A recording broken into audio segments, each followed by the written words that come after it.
Hi hello Monday morning இந்த videos எடுத்துகிட்ருக்கேன். Monday morning பார்த்தீங்கன்னா சோமவாரம் நான் வந்து ஃபாலோ பண்ணிகிட்ருக்கேன்.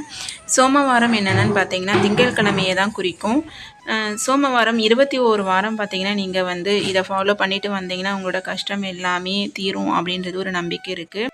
இது எவ்வளோ நாள் நம்ம ஃபாலோ பண்ணோம் அப்படின்னு பார்த்தீங்கன்னா 21 வாரம் நீங்கள் வந்து கண்டினியூஸாக திங்கட்கிழமை நீங்கள் ஃபாலோ பண்ணிட்டு வரலாம்.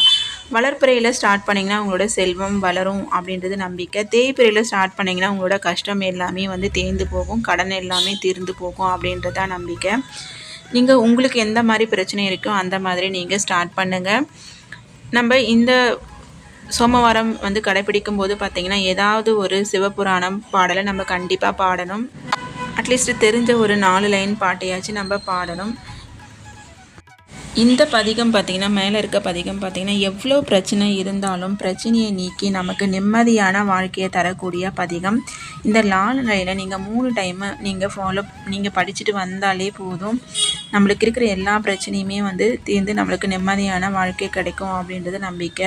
உங்களுக்கு சிவபுராணம் ஃபுல்லாக தெரியும்னா பாடலாம், இல்லைனா இந்த பதிகத்தை கண்டிப்பாக நீங்கள் வந்து 3 டைம் வந்து பாடுங்க. மாசில் வீணையும் மாலை மதியமும் வீசு தென்றலும் வீங்கில வேணிலும் மூசு வண்டரை பொய்கையும் போன்றதே ஈசனெனந்த இணையடி நிழலே. நீங்கள் சோமவார விரதம் ஃபாலோ பண்ணுறீங்க அப்படின்னா கண்டிப்பாக வில்வ அர்ச்சனை கண்டிப்பாக பண்ணணும். லிங்கத்துக்கு வந்து பார்த்திங்கன்னா அபிஷேகமும் நீங்கள் கண்டிப்பாக வந்துட்டு பண்ணணும். சிவனோட அருளை பெறதுக்கு நம்மளுக்கு முழுமையான அருளை பெற இந்த வில்வ அர்ச்சனை வந்து ரொம்பவே கை கொடுக்கும் அப்படின்றது நம்பிக்கை இருக்குது. அதோட பார்த்திங்கன்னா இந்த திங்கட்கிழமை நம்ம இந்த விரதம் ஃபாலோ பண்ணிகிட்டு இருக்கும்போது யாருக்காவது ரொம்பவே நம்மளுக்கு கீழே கஷ்டப்படுற யாருக்காவது ஒருத்தருக்காச்சும் அன்னதானம் கொடுக்கணும். ஏதாவது நம்மளால் முடிஞ்ச அன்னதானம் வழங்கணும்.